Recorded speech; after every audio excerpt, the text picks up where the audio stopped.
అది మా వైఫ్. మీ వైఫ్ సేఫ్గానే ఉన్నారు, అయినా మీరెందుకు అంత టెన్షన్ పడుతున్నారు?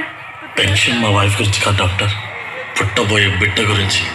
ఎక్కడ ఆడపిల్ల పుడుతుందని భయంగా ఉంది డాక్టర్. నాకు ఆడపిల్ల వద్దు డాక్టర్. అసలు మీకు ఏమైనా పిచ్చి పట్టిందా? ఏం మాట్లాడుతున్నారు?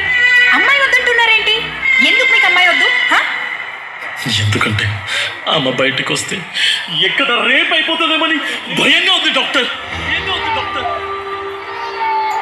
I'm so sorry doctor. నేను ఇలా మాట్లాడుతున్నాను.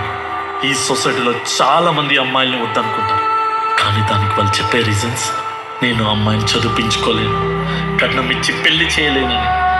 కానీ నా ప్రాబ్లం అది కాదు డాక్టర్. అమ్మాయి బయటకు వస్తే ఎక్కడే మృగాల మధ్యలో చనిపోతుందని భయం. అందుకే నేను అమ్మాయిని వద్దనుకుంటున్నాను డాక్టర్.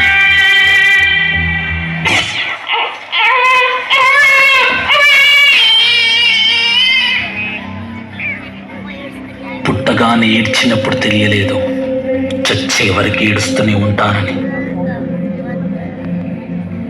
లోకం మొత్తం నాదే, అసలు నా లోపలి జీవం మొదలు అయ్యా నేడే నీకే అలుసు. నా కోపమే నీకేం తెలుసు, పేగు పేగు నాతో కలిసి నా నెత్తురి నీకే పంచి పెంచా పెంచా నాపై దుమికి రాక్షసులా.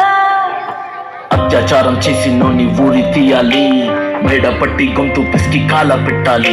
నేను చెప్పేదంతా లోకం మొత్తం వీణ పడాలి. నీ చెల్లి కోసం ఏ రోజైనా నిలబడాలి. నేను పాడేది పాటని కద్దు చిన్నారి మాటలే ఇవి, కన్నులు కల్లార తడి కాపాడేదెవరు మరి? అమ్మాయిల వాకిళ్లలోనే సంఖ్యలు బంధించి మరి రంగుల ముగ్గుల పొడి రక్తంగా మారినే పడి. మమ్మీ నువ్వు ఇంట్లో వదిలేసి వెళితే, అంకల్ నా చెయ్యి పట్టి మీద మీద పడితే ఏమని చెప్పను నేను, ఎవరికి చెప్పను నేను.